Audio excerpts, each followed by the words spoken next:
can stand up. The question that comes up is there are 25 million chickens in urban areas. Where are the chickens? We need to find chickens. If nothing else, over the course of the next couple hours, we'll get a better idea of where the chickens are. This is a really important subject.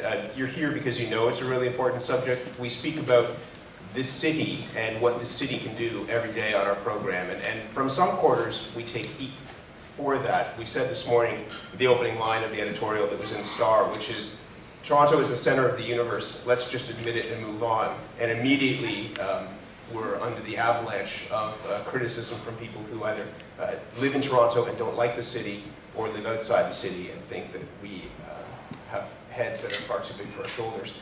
That said, I think it's really important that we talk about the role of a city in this country and why it is that the city doesn't seem to get the degree of respect that it does, and how you go about changing that. Whether you need leadership that carries that baton, whether you need to convince those who want to lead the country that this is an important place to be, whether you motivate your citizens to get involved in trying to lift that image up as well. So that's hopefully what we'll talk about over the next couple of hours. We have a great panel of guests to guide us through this conversation before we get to your questions.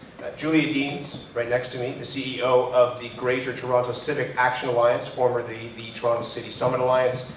This is, if you're not familiar with it, an amazing organization. It's a coalition of thousands of different civic leaders. They tackle any number of issues in the social world, economic, environmental challenges. The Civic Action Summit that was held earlier this year was an amazing event, in part because it brought so many people together to talk about the city and the region in a really inspiring way. She is a board member of Luminato, an advisor to the Toronto Region Immigrant Employment Council, the Mowat Centre for Policy Innovation, and the Hague Process on Refugees and Migration. Next to Julia, Fred Eisenberger, President and CEO of the Canadian Urban Institute.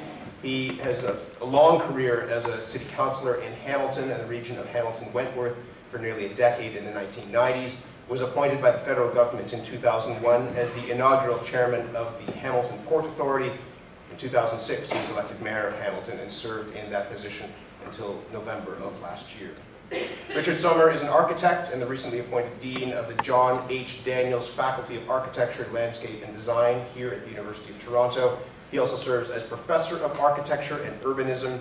Prior to his appointment at the U of T, he was working here in the university as an associate professor of architecture and urban design, also down at Harvard at the Graduate School of Design, where he served as director of the school's urban design programs. An esteemed panel by any estimation, and we hope that you will provoke them and make them think with interesting questions after their presentations. We'll start with